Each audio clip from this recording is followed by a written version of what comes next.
Salut mes chers. Toujours, on est dans la même série de leçons, la phrase et la structure de la phrase. Dans cette leçon, Inch'Allah, on va essayer ensemble de découvrir la structure de la phrase. La structure de la phrase. Observons bien les phrases suivantes. La première phrase. La grand-mère raconte des histoires à ses enfants. La deuxième phrase, vol d'un supermarché. La troisième phrase, l'OAC a bien joué, mais il n'a pas gagné le match. La quatrième phrase, l'OAC a bien joué, virgule, il n'a pas gagné le match. La cinquième phrase, j'ai lu l'histoire que tu m'as donnée. Et la sixième phrase, il a échoué à l'examen parce qu'il n'a pas bien travaillé. Alors observez bien ces phrases suivantes. Et prenez vos cahiers s'il vous plaît et notez vos remarques. Dans chacune des phrases, combien de propositions on a? Et qu'est-ce que ça veut dire tout d'abord une proposition? La proposition, c'est une partie d'une phrase contenant un verbe. Alors vous allez noter combien de propositions on a dans chaque phrase. Est-ce qu'on a une proposition indépendante ou bien est-ce qu'il y a une proposition subordonnée? Et notez combien de verbes on a dans chacune de ces phrases. Passons maintenant aux explications.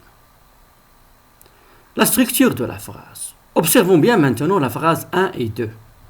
La grand-mère raconte des histoires à ses enfants. La grand-mère raconte des histoires à ses enfants. C'est une phrase tout d'abord verbale. Il y a un verbe. Ici, on a un seul verbe. C'est le verbe raconter. Et la grand-mère raconte des histoires à ses enfants, c'est une proposition indépendante. Il n'est pas lié à aucune proposition. Et je vous rappelle, c'est quoi la proposition? C'est une partie d'une phrase contenant un verbe. Ici, on a un seul verbe et tous les éléments sont autour du verbe raconter. Et cette proposition indépendante elle se compose de sujet, la grand-mère, le verbe raconter, et le complément des histoires à ses enfants. On a deux compléments. Des histoires complément d'objet direct, à ses enfants complément d'objet indirect. Alors, cette phrase se compose d'un sujet, plus un verbe, plus complément. Alors, c'est une proposition indépendante. Elle n'est pas liée à aucune proposition. Maintenant, la deuxième phrase.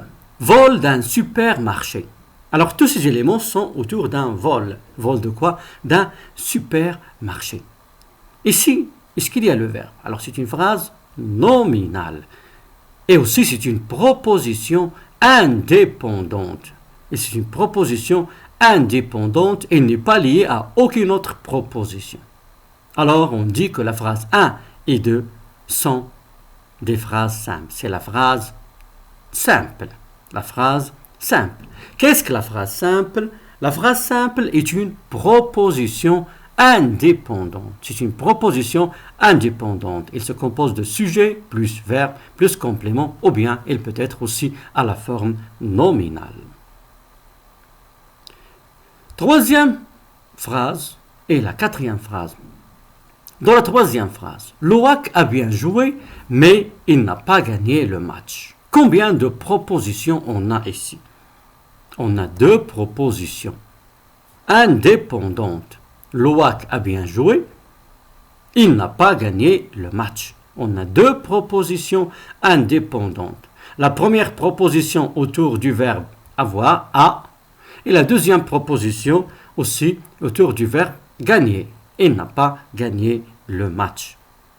Alors on a deux propositions indépendantes. Elles sont liées par une conjonction de coordination. Mais c'est une conjonction de coordination. Rappel, les conjonctions de coordination sont mais, ou, et, donc, or, ni, car.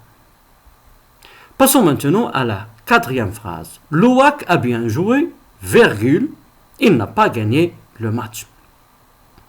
Toujours, on a deux propositions indépendantes. Mais ici, ils sont liés par une virgule. Ils sont liés par une virgule. Et je peux utiliser aussi le point-virgule ou bien les deux points. Alors, la troisième phrase et la quatrième phrase, on dit ce sont des phrases composées. Alors ici, la deuxième structure, c'est la phrase composée.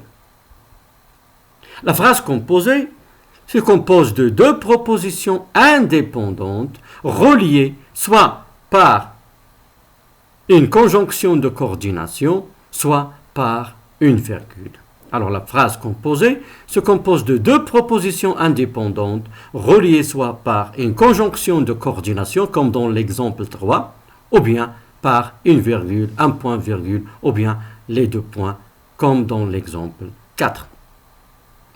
Passons maintenant à la phrase 5 et la phrase 6.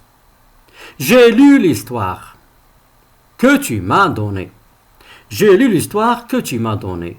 J'ai lu l'histoire, tu m'as donné cette histoire. Que ici, il a remplacé cette histoire pour éviter la répétition. Et que c'est un pronom relatif. Alors ici, on a une proposition principale, c'est j'ai lu l'histoire. Et une proposition subordonnée relative, c'est que tu m'as donné. Alors, on a une proposition principale, il est indépendant, j'ai lu l'histoire, et une proposition subordonnée, ça veut dire il est dépendante, le contraire de indépendante. Et on dit il est subordonné.